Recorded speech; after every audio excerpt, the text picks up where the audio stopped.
Pasal ke-121. Apabila seorang hakim mengurung seorang untuk diperiksa, sedang dihadirkan seorang juru tulis.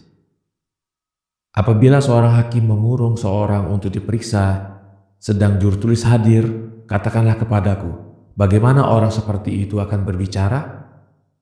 Para murid menjawab, sungguh ia akan berbicara dengan ketakutan dan hanya dalam persoalannya, agar ia tidak menjadikan dirinya tempat prasangka dalam tuduhan itu.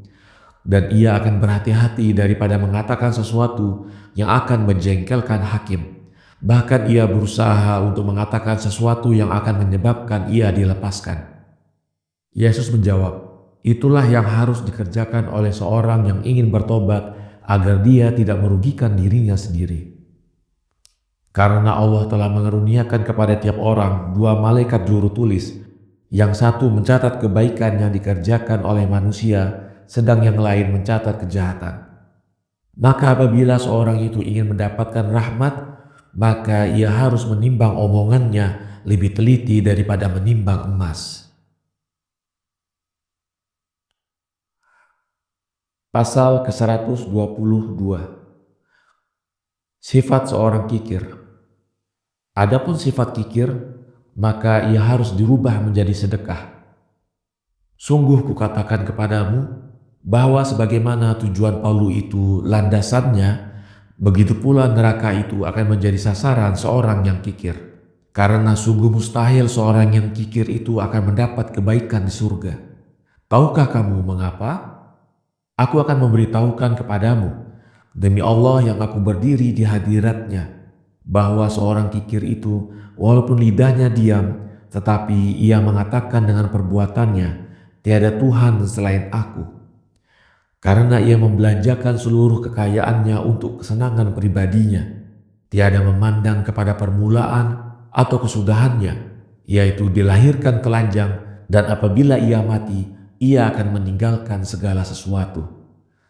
Wahai katakanlah kepadaku, apabila Herodes memberikan kepadamu sebuah kebun untuk kamu pelihara, lalu kamu mau bertindak dalam kebun itu sebagai pemiliknya, buahnya tidak kamu kirim kepada Herodes, dan apabila Herodes mengutus orang untuk meminta buah, kamu usir utusan-utusan itu. Katakanlah kepadaku, tidakkah kamu dengan demikian itu telah menjadikan dirimu pemilik kebun itu? Ya, tentu sekali. Maka aku katakan kepadamu, bahwa demikianlah sebenarnya si kikir itu menjadikan dirinya Tuhan atas kekayaan yang dikaruniakan kepadanya oleh Allah. Kekikiran itu adalah kedahagaan perasaan, yang ketika ia kehilangan Allah karena dosa dan karena ia hidup dalam kemewahan, lalu ketika ia tidak dapat bergembira lagi dengan Allah yang terlindung daripadanya itu, ia mengelilingi dirinya dengan benda-benda keduniawian yang disangkanya kebaikan baginya. Dan saban kali ia melihat dirinya tersingkir daripada Allah, begitu pula ia bertambah gigih. Dan begitulah, maka perubahan sikap seorang berdosa itu hanyalah daripada Allah yang mengaruniakan kepadanya supaya ia bertobat. Sebagaimana yang telah dikatakan oleh bapa kita Daud, perubahan itu datangnya dari tangan kanan Allah. Dan perlu sekali kuberitahukan kepadamu, dari jenis apakah manusia ini? Jika kamu mengetahui bagaimana tobat itu harus dikerjakan. Dan marilah kita mensyukuri Allah yang memberikan kepada kita nikmat buat kusampaikan kehendaknya dengan uraianku hari ini. Kemudian Yesus mengangkat kedua belah tangannya lalu bersembayanglah ia seraya mengatakan, Ya Allah Tuhan kita yang Maha Kuasa, Maha Pengasih yang Engkau jadikan kita hamba-hambamu dengan rahmat. Lalu Engkau karuniakan kepada kami martabat manusia beserta agama Rasul-Mu yang sebenarnya.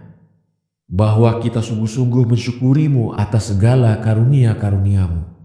Dan kami ingin menyembah Engkau sendiri sepanjang hari-hari hidup kami, sambil menyesali dosa-dosa kami, seraya bersembahyang dan bersedekah, berpuasa dan membaca kalimat-Mu, memberi pengertian kepada mereka yang tidak mengetahui kehendak-Mu, bersedia menderita kesusahan-kesusahan dari dunia demi kecintaan kepadamu. Dan kami bersedia mengorbankan jiwa kami demi untuk berkhidmat kepadamu. Maka selamatkanlah kami Tuhan daripada setan, daripada jasad, dan daripada dunia ini. Sebagaimana Engkau menyelamatkan manusia-manusia pilihan-Mu demi penghormatan bagi dirimu dan penghormatan bagi Rasul-Mu, yang karena Dia Engkau telah menciptakan kami, dan demi penghormatan bagi semua kudus-kudus-Mu dan nabi-nabi-Mu. Dan para murid itu selalu menjawab, "Hendaklah terjadi demikian, ya Tuhan, hendaklah terjadi demikian, wahai Tuhan yang Maha Pengasih." Pasal ke-123. Apakah manusia itu? Dan ketika pagi hari di hari Jumat, Yesus telah mengumpulkan para murid-muridnya pagi-pagi sekali setelah sembahyang. Kemudian ia berkata kepada mereka, "Marilah kita duduk. Karena pada hari seperti ini, Allah telah menciptakan manusia daripada tanah bumi. Begitulah ku akan menjelaskan kepadamu apakah dia manusia itu, insya Allah." Lalu ketika mereka telah duduk, Yesus berkata pula, bahwasanya Tuhan kita demi untuk memperlihatkan kepada seluruh makhluknya akan kemurahan, rahmat dan kekuasaannya atas segala sesuatu, beserta kemurahannya dan keadilannya, Ia telah menciptakan suatu ramuan terdiri dari 4 benda yang berlawanan, lalu dipersatukannya dalam satu bentuk terakhir, yaitu manusia. Ramuan itu adalah tanah, hawa, air, dan api, agar salah satu dari keempat itu menetralkan lawannya. Kemudian Ia menciptakan dari keempat unsur itu sebuah wadah jasad manusia, dari daging, tulang-tulang darah, sumsum, kulit beserta otot-otot dan seluruh bagian-bagian dalamnya. Kemudian Allah menaruh roh dan rasa dalam wadah itu yang merupakan kedua tangan bagi hidup ini. Allah menempatkan rasa itu di tiap bagian dari tubuh karena ia telah tersebar di situ seperti minyak, dan menjadikan tempat nyawa itu di dalam hati, di mana ia bersatu dengan rasa dan ia menguasai atas hidup seluruhnya. Maka setelah Allah menciptakan manusia begitu rupa, Ia menaruh padanya cahaya yang dinamakan akal itu, untuk mempersatukan tubuh, perasaan dan nyawa buat tujuan yang satu, yaitu berkhidmat kepada Allah. Maka dikala Ia meletakkan ciptaannya itu di surga, kemudian rasa itu mempengaruhi akal dengan bujukan setan, maka tubuh itu kehilangan kesenangannya dan rasa pun juga kehilangan kegembiraan yang ia hidup dengannya, dan roh juga kehilangan kecantikannya. Dan ketika manusia itu terjatuh dalam kesalahan, sedang perasaan yang tidak bisa tenang dalam kerja, tetapi cuma mencari kesenangan itu tidak dikendalikan oleh akal, maka ia mengikuti cahaya yang diperlihatkan kepadanya oleh kedua mata. Dan oleh karena kedua mata itu tidak melihat sesuatu kecuali kebatilan, maka ia telah menipu dirinya dan memilih benda-benda keduniawian sehingga berdosalah dia. Dari itu dengan rahmat Allah, akal manusia itu harus diberi sinar yang baru, agar ia dapat mengenal antara baik dengan yang buruk dan kesenangan yang sebenarnya. Maka apabila seorang berdosa telah menyadari itu, niscaya berubahlah ia kepada tobat. Dari itu sungguh kukatakan kepadamu, bahwa apabila Allah Tuhan kita tidak menyinari hati manusia, maka pikiran manusia itu tidak akan berguna. Yahya menanyakan, "Jika demikian, apakah gunanya pembicaraan manusia ini?"